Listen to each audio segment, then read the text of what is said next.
Escute e veja.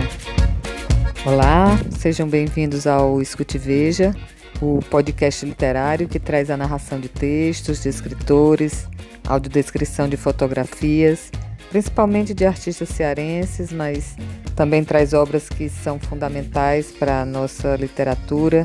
Importante a gente conhecer a nossa história do passado para a gente compreender o que é que se passa no nosso presente e dar uma planejada no futuro. Eu sou a Natécia Rocha, tenho o prazer de apresentar um importante capítulo do livro As Veias Abertas da América Latina, do escritor uruguaio Eduardo Galeano. Só vou dizer que esse podcast é dedicado ao escritor, tradutor e leitor, como ele mesmo gosta de dizer, Éric Nepomuceno, um grande jornalista que a gente tem no nosso país. Ele nasceu em 1948 em São Paulo, mas é carioquíssimo, foi grande amigo do Eduardo Galeano. Ele foi o responsável pela tradução de grandes obras de autores da América Latina, como Jorge Luis Borges, o Júlio Cortázar, o Juan Carlos Onetti, o 100 Anos de Solidão também, do Gabriel Garcia Marques. A contribuição do Éric Nepomuceno é muito grande. Ele tem eu acho que é uma grande produtora, pelo menos a qualidade do que eles fazem é incrível. Aliás, ano passado, que foi quando esse material nosso também foi gravado, em 2020, embora a gente esteja lançando só o primeiro agora em 2021, ano passado, em 2020, o Éric Nepomuceno produziu um filme lindo, curtinho, chama 5 Anos de Solidão, homenageando o grande amigo dele, né, o Galeano, quando fez 5 anos da morte do Galeano. É uma poesia o que eles fazem, é de uma beleza ímpar, sabe? É um bom gosto muito grande. Tem uma postagem recente no Instagram dele que chama Fado Tropical. Se vocês se interessarem, vejam, porque é uma coisa que vale a pena, é incrível.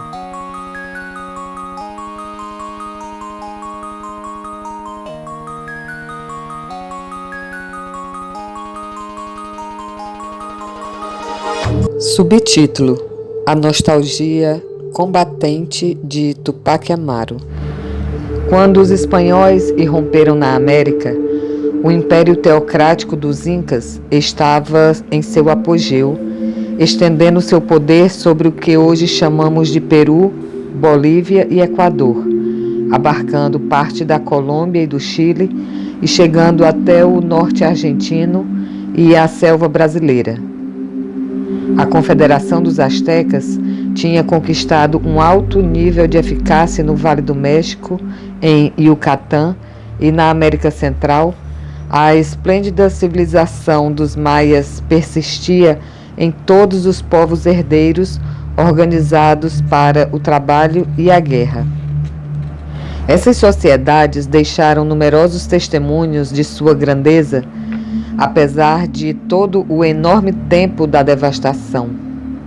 Monumentos religiosos levantados com maior sabedoria do que as pirâmides egípcias, eficazes criações técnicas para a luta contra a natureza, objetos de arte que denunciam um talento invicto.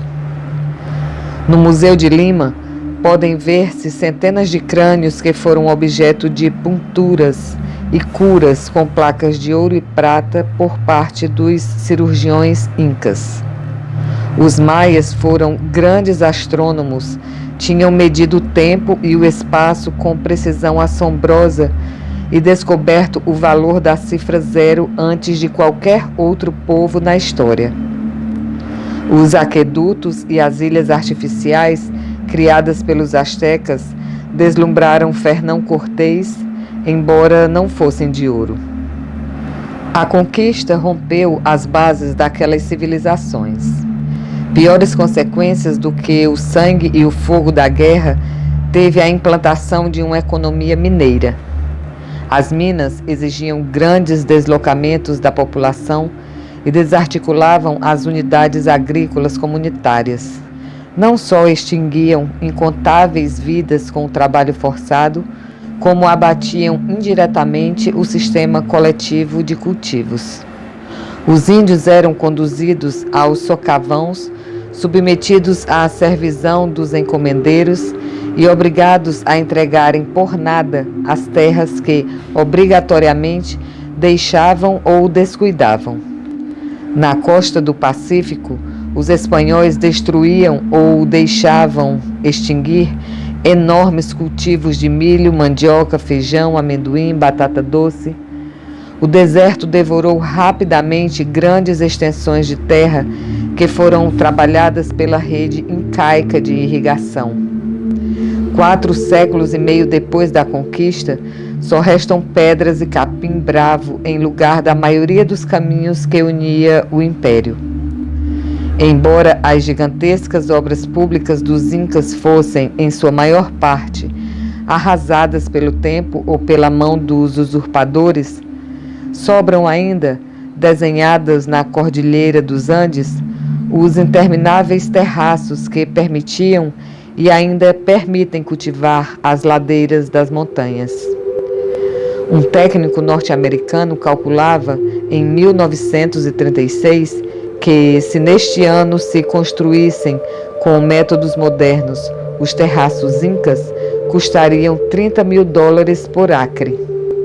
Tanto os terraços como os aquedutos de irrigação foram possíveis naquele império que não conhecia a roda, o cavalo nem o ferro, graças à prodigiosa organização e à perfeição técnica conseguida com a sábia divisão do trabalho, mas também graças à força religiosa que regia a relação do homem com a terra, que era sagrada e estava, portanto, sempre arada.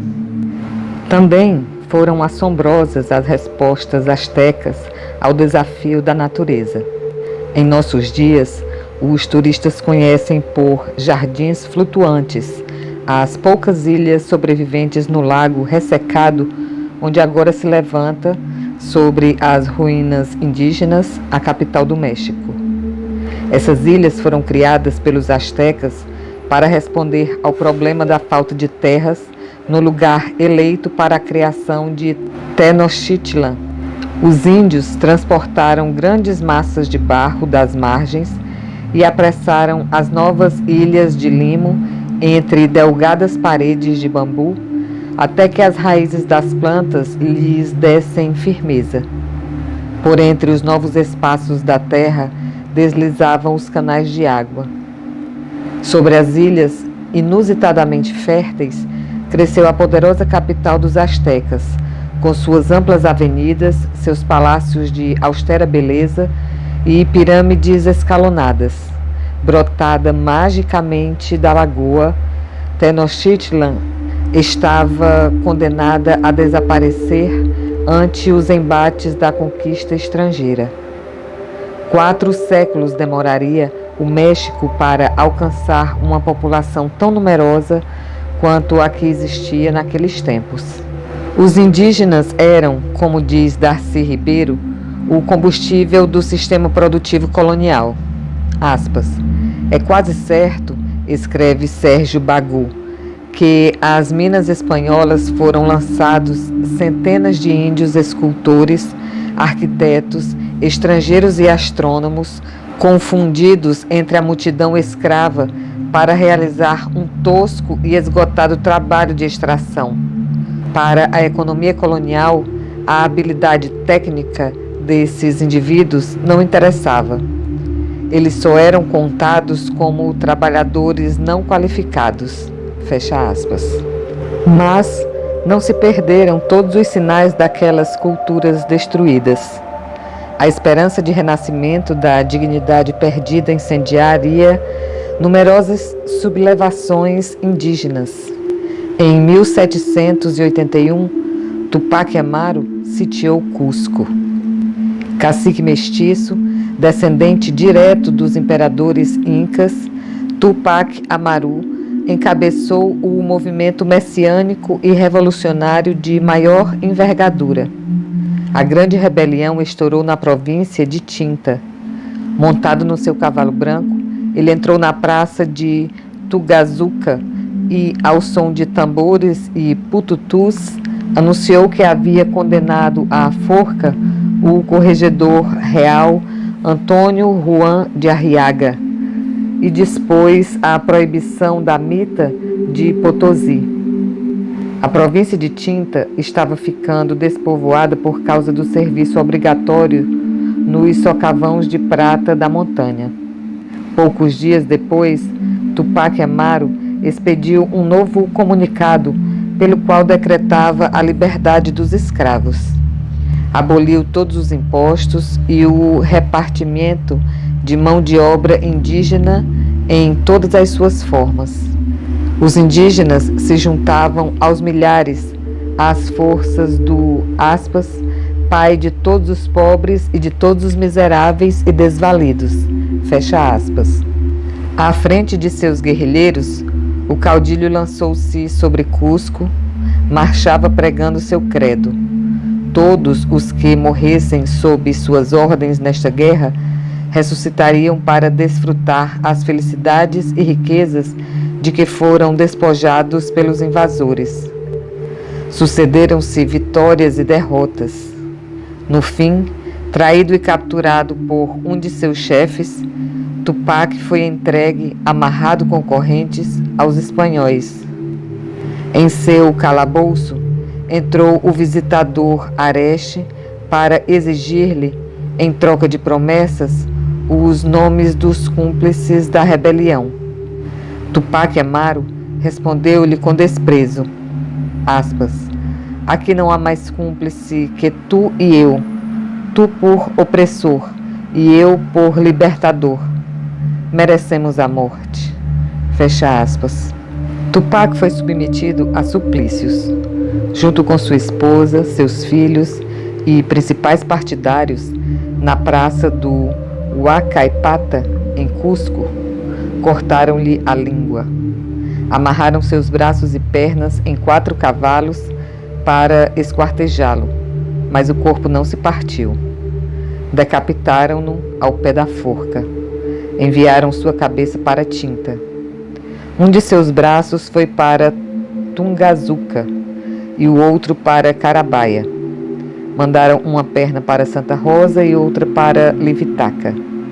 Queimaram-lhe o tronco e jogaram as cinzas no rio Uautanai. Recomendou-se que fosse extinta toda a sua descendência até o 4º grau.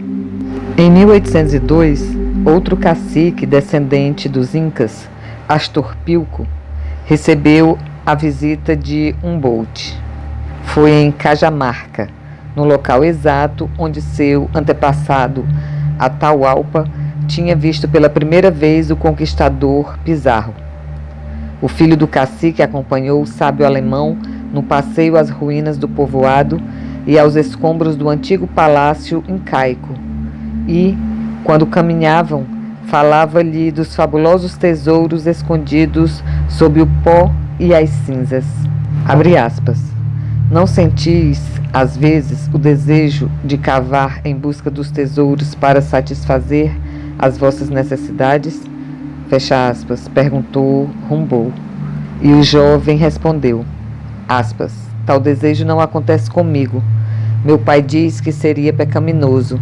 Se tivéssemos os ramos dourados com todos os frutos de ouro, os vizinhos brancos nos odiariam e nos fariam mal. Fecha aspas. O cacique cultivava um pequeno campo de trigo, mas isso não lhe bastava para se pôr a salvo da cobiça alheia. Os usurpadores, ávidos de ouro e prata, e também de braços escravos para trabalhar nas minas, não demoraram em lançar-se sobre as terras quando os cultivos ofereceram lucros tentadores. A expoliação continuou durante todo o tempo e, em 1969, quando se anunciou a reforma agrária no Peru, os jornais anunciavam frequentemente que os índios das comunidades destruídas da serra, de vez em quando desfraldando as suas bandeiras, invadiam as terras que eles tinham sido roubadas, a de seus antepassados, e eram repelidos à bala pelo exército. Foi preciso esperar quase 2 séculos desde Tupac Amaru para que o general nacionalista Juan Velasco alvarado, recolhesse e aplicasse aquela frase do cacique de ressonâncias imortais. Aspas. Camponês, o patrão já não comerá mais a sua pobreza. Fecha aspas. Outros heróis que o tempo se ocupou de resgatar da derrota foram os mexicanos Hidalgo e Morelos. Miguel Hidalgo, que fora até os 50 anos um pacífico cura rural, um belo dia sacudiu os sinos da igreja, chamando os índios para lutar pela libertação. Abre aspas. Quereis empenhar-vos no esforço de recuperar dos odiados espanhóis as terras roubadas a vossos antepassados há 300 anos? Fecha aspas. Levantou o estandarte da Virgem Índia de Guadalupe e, em menos de 6 semanas, 80 mil homens o seguiam, armados com facões, lanças, fundas, arcos e flechas. O padre revolucionário pôs fim aos tributos e repartiu as terras de Guadalajara. Decretou a liberdade dos escravos, lançou suas forças sobre a cidade do México. Contudo, foi finalmente executado ao cabo de uma derrota militar e, segundo dizem, deixou ao morrer um testemunho de apaixonado arrependimento. A revolução não demorou a encontrar um novo chefe, o sacerdote José Maria Morelos. Abre aspas.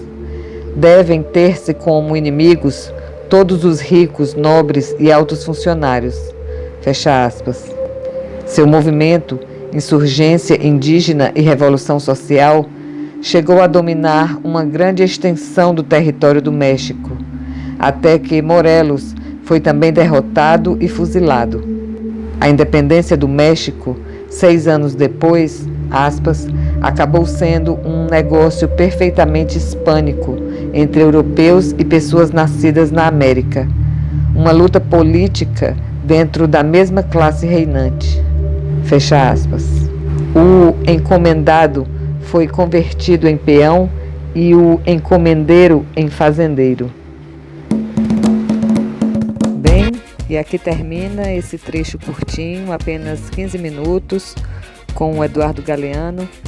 Se você chegou até aqui o final é porque você gostou do nosso conteúdo. Então curta, compartilhe, se inscreva no nosso canal, comente. Se puder, apoie o nosso projeto. E logo, logo a gente traz novos conteúdos.